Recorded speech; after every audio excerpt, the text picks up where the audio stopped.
Samantha na lang pong itawag niya sa akin. Hindi ko na lamang po sasabihin ang eksaktong lugar. Pero dito po ito sa parteng Visayas. Yung kwentong gusto kong ibahagi sa channel mo ay naisalaysay lang sa akin ng tiyahin ko na kapatid ni Mama na si Tita Chona. Hindi kasi sila magkakasamang lumaki, kaya hindi nila masyadong alam ang karanasan ng bawat isa. Bale panganay si Tita Chona, at dahil kinagiliwan siya ng tiyahin nila na nasa probinsya, ay doon siya pinatira para doon na makapag-aral. Kahit nasa syudad kasi si Mama, ay medyo may kahirapan din dati ang kanilang pamumuhay. At kahit pa bata si Tita, ay pumayag na lamang siya. Nang unang gabi raw ni Tita Chona sa bahay ng tiyahin niya, ay medyo nanibago ito. Parang palagi raw kasing may nagmamasid sa kanya. Kahit na wala namang ibang tao. Gawa lang kasi sa kawayan ang bahay. Kaya pakiramdam niya ay mayroong nakasilip sa kanya palagi. Sa kadahilanang yan ay nagkaroon ng takot sa gabi si Tita Chona. Pero hindi yun nagtagal dahil dahan-dahang nawala ang takot niya nang makilala niya si Gab. Bandang 5:00 daw ng hapon yun. Umigib si Tita ng tubig sa may balon na may kalayuan sa bahay ng kanyang tiyahin. Habang sinisidlan niya ng tubig ang dala niyang balde, ay may isang batang lalaki na kasing edad lamang niya ang lumapit sa kanya. Doon ay tinanong niya ito kung saan galing ang bata, at ang sabi ng bata ay napadaan lamang daw siya. Napatagal ang pag-uusap nilang dalawa at hindi na namalaya ni Tita na sumasabay na pala sa kanya sa paglakad pa uwi ang batang lalaki. At pagdating ni Tita Chona sa bahay ng tiyahin niya, ay tinanong siya nito kung sino ang kausap niya. Pero nang sabihin niya kung sino yon, ay pinagalitan siya ng kanyang tiyahin. Ang sabi niya ay wag na wag daw lalapit ang aking tita sa batang kumausap sa kanya. Lalo pa at hindi niya kilala ang ibang tao sa kanilang lugar. Nang tanungin niya kung bakit, ay pinagalitan lang ulit siya ng husto ng tiyahin niya. At kinagabihan noon, tapos na silang kumain at siya ang inatasan na maghugas ng pinggan pagkatapos nilang kumain. Yun nga po, at naghugas ng pinggan si Tita. Ang tiyahin naman niya ay nahiga na habang nakikinig ng drama sa radyo. Habang nagsasabon ng pinggan, nakarinig ng mahinang huni ng tiktik si Tita Chona. Inakala niya nasa drama lamang yun na pinakikinggan ng kanyang tiyahin, kung kaya pinagpatuloy niya ang kanyang paghuhugas at mas lalo pa niyang pinilisan. Papatapos na sana siya nang biglang tumigil ang pagtiktik. Subalit napaigtad si Tita Chona nang may sumitsid sa kanya.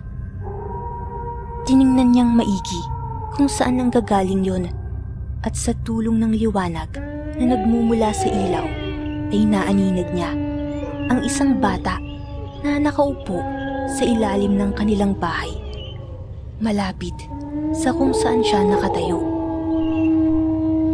Noon ay tinawag siya nito at nakilala niya agad ang boses. Si Gab. Dali-daling tinapos ni Tita Chona ang kanyang paghuhugas at saka yumuko para sumilip sa siwang ng sahig na kawayan. Doon ay tiningnan niya si Gab na nakatingala pa rin sa kanya. Uy, halika, maglaro tayo. Yaya ng bata kay Tita Chona. Umiling lang si Tita. Pagkatapos ay sinabing ayaw niya. dahil baka magalit ang kanyang tiya kapag bumaba pa siya ng bahay. Nang sabihin yun ni tita, ay bigla siyang napatayo mula sa pagkakayuko. Tinawag kasi siya ng kanyang tiya, kung kaya mabilis siyang tumungo sa kung saan ito nakahiga. At pagkalapit niya sa kanyang tiyahin, ay kagad siya nitong sinabihan na siguraduhin na sarado ang bintana dahil may narinig daw ito na tiktik. Noong una ay hindi naintindihan ni tita ang pinagsasabi ng kanyang tiyahin. Pero nang sabihin niya na may aswang na malapit, ay agad ding gumalaw si tita para isarado agad ang mga bintana.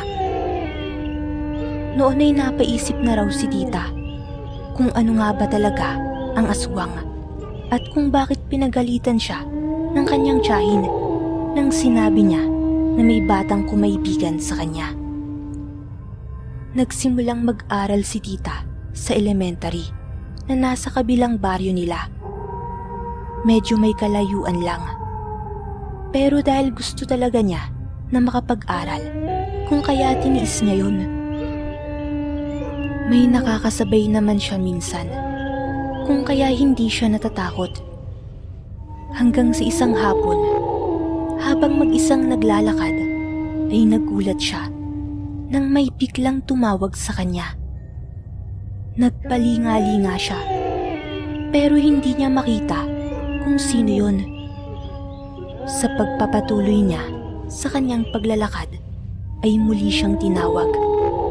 At napangiti na lamang siya nang tumingala siya sa itaas ng punong mangga. Ang tumatawag pala sa kanya ay walang iba kundi si Gab. Mabilis na tumalon pababa ang bata at saka binigyan siya nito ng mangga. Sabay silang naglakad pauwi. Pero ang pinagtataka lang ni Tita Chona noon ay kung bakit daw tinititigan sila ng mga tao sa kanilang dinaraanan. Bago pa makarating si Tita Chona sa bahay ng tiyahin niya, ay nagpaalam na si Gab. Yayayain pa sana siya ni tita na magmeryenda. Pero tumanggi ito dahil baka pagalitan daw siya. Noong makapasok na si Tita Chona sa bahay ng tiyahin niya, ay kagad niyang ibinigay ang hawak-hawak nitong mangga. Nang tanungin siya ng tiya niya kung saan galing yon, sinabi niyang bigay sa kanya yon ng kanyang kaibigan.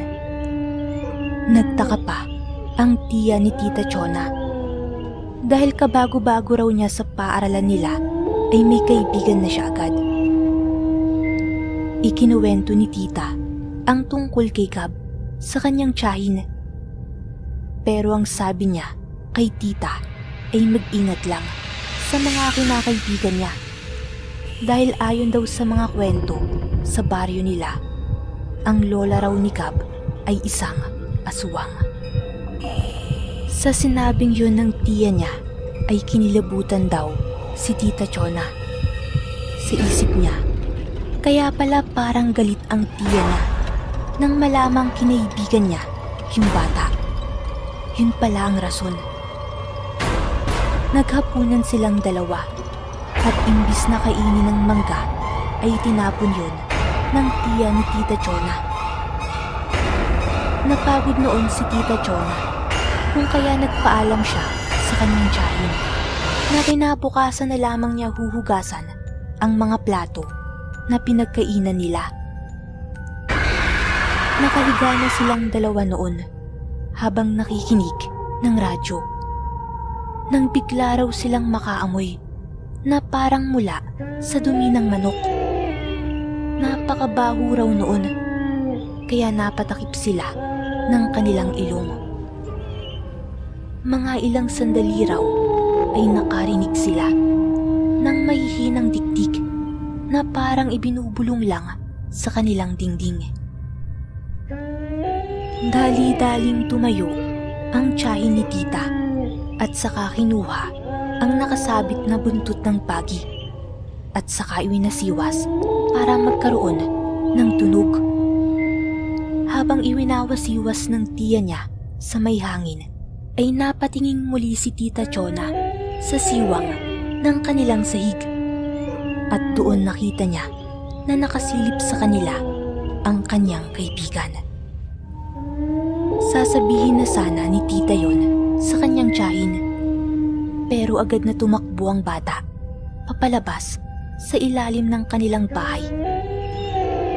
Doon palang nawala ang amoy at saka ang mahinang huni ng tiktik.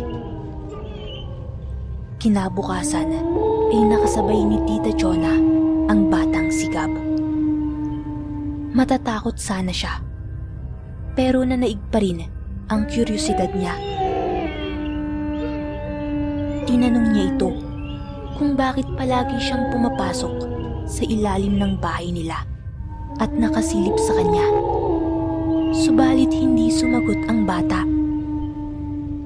Malungkot itong nagsabi kay Tita Chona na magpapaalam na raw ito dahil aalis na sila ng lola niya sa lugar na yun. Hindi alam ni Tita ang dahilan, pero parang nakaramdam din siya ng lungkot. Pero dahil nga bata, mabilis niyang naibaling sa ibang bagay ang kanyang atensyon. Dumaan ang mga buwan at taon. Naging dalaga na si Tita. Hanggang high school lang ang kanyang natapos. Dahil hanggang doon lang ang kaya ng kanyang tiyahin.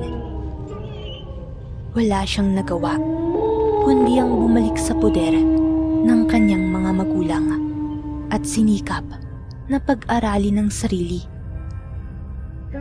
Tuluyan nang nakalimutan ni Tita Chona ang kanyang batang kaibigan na si Gab. Hanggang sa isang dapit hapon noon, papauwi pa lamang si Tita galing sa paaralan na pinapasukan niya nang bigla siyang makarinig ng boses na tumatawag sa kanyang pangalan. Nang lingunin ni Tita ay wala naman daw siyang nakikita, kung kaya nagpatuloy siya sa kanyang paglalakad. Maya-maya pa ay may naaninag daw si Tita na imahe mula sa gilid ng kanyang mata. Kinabahan daw siya ng mga sandaling yun, kaya mas binilisan niya ang kanyang paglalakad. Subalit, mas mabilis daw ang lalaki kaysa sa kanya, kaya naabutan siya nito at sa hindi malamang dahilan ay gumaan daw ang loob ni Tita doon sa lalaki. Sumabay ito sa kanya sa paglakad at nagkukwentuhan daw silang dalawa. At pagdating sa tapat ng bahay nila ay agad daw na nagpaalam ang lalaki sa kanya. Simula raw noon ay napaisip siya kung sino ang lalaki dahil parang kilalang kilala raw niya yun. Habang nasa kwarto si Tita Chona ay ramdam na ramdam niya na napakaalinsangan ng panahon. Binuksan niya ang bintana, pero bigla siyang napaatras nang makarinig siya ng mga huni ng tiktik. Mabilis daw yun at napakahina raw ng tunog nito. Maya-maya pa ay nakarinig si Tita na mayroong tumatawag sa pangalan niya. May pag-aalinlangan man ay muli siyang lumapit sa may bintana at saka dumungaw doon. Laking gulat niya nang makita ang isang lalaki na nakalambitin sa sanga ng isang puno at nakatiwarik ito. Sisigaw na sana si Tita Chona, pero nanuyo raw ang kanyang lalamunan dahil sa sobrang kaba. Nagsitayuan na rin ang mga balahibo niya sa buong katawan habang nakatitig doon sa lalaki. Sinubukan niya na gumalaw pero hindi niya ito magawa. Nawala lamang ng bahagya ang kanyang kaba nang magsalita ang lalaki. "Ano ka ba, Jonah? Sigap to."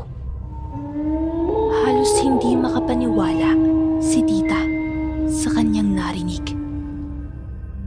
Biglang nanariwa sa kanya ang mga alaala kung paano sila unang nagtagpo. Ganoon pa man, may takot pa rin na nasa loob ni Tita Jonah ng mga sandaling yun. Kaya pautal niyang tinanong ang lalaki kung ano ang ginagawa niya doon sa nasabing puno. At ang sabi nito sa kanya ay binibisita raw siya nito. Magpapatuloy pa sana sila sa pag-uusap. Pero biglang kumatok si Lola sa kanyang kwarto at tinanong siya kung sino raw ang kinakausap niya. Pero nagdahilan na lamang si Tita Jonah na nagme-memorize ito ng kanilang aralin sa paaralan. Noong mapaniwala niya si Lola, ay muli niyang nilingon ang lalaki. Subalit wala na ito doon. Kinabukasan, nagkwento si Lola kina tita na nakarinig daw siya ng may hinang huni ng mga tiktik. Palatandaan daw na may aswang na nasa paligid. Doon ay mas humigpit ang paniniwala ni tita. Nasigab nga ang lalaking yun dahil usap-usapan na aswang yung lola niya doon sa kanilang probinsya. Simula raw noon ay palagi nang nakasunod ang lalaki kay tita. Gusto nga raw ipakilala dati ni Tita Jonah yung lalaking yun, pero mailap ito sa ibang tao at sa kanya lang ito nakikipag-usap. At kapag may ibang tao raw, ay agad na umaalis yung lalaki at babalik na lang kapag mag-isa na si tita. Tapos tuwing gabi naman ay kadalasang huni ng tiktik na lamang ang kanyang naririnig sa paligid. Natakot na rin itong pagbuksan ni tita dahil ayon sa kanyang ina ay mapanganib raw ang mga aswang, lalo na tuwing sasapit ang gabi. Sa ngayon ay may asawa na at mga anak si Tita Jonah. Naikwento niya ang lahat kina Lola at halos hindi sila makapaniwala dahil maging sila ay nakakarinig ng huni ng tiktik tuwing gabi. Nasa pag-aakala pa nga daw nila noon ay mayroong buntis sa paligid. Yun pala ay bumibisita lang palagi kay tita ang kanyang kaibigang aswang. Siya nga po pala ang sabi ni tita, ang huling pagkikita daw nila nung lalaking yun ay noong nanganak siya sa kanyang panganay. Nakabukas daw kasi ang bintana noon dahil sa paniniwala ng mga matatanda na mapapadali ang panganganak kapag kaganon. Nagulat na lamang siya nang bigla niyang nakita ang lalaking yon na nakamasid sa kanya at sa kanyang anak. Nanlilisik ang mga mata nito at panay raw ang pagdila niya sa kanyang bibig na noon ay basang-basa na. Simula raw noon ay hindi na niya nakita pa ang aswang at hindi na rin niya naririnig ang huni ng tiktik. Wala na rin siyang balita sa dati niyang kaibigan. Hanggang sa muli, para sa mga kakaibang kwento ng kaalaman, hiwaga at misteryo.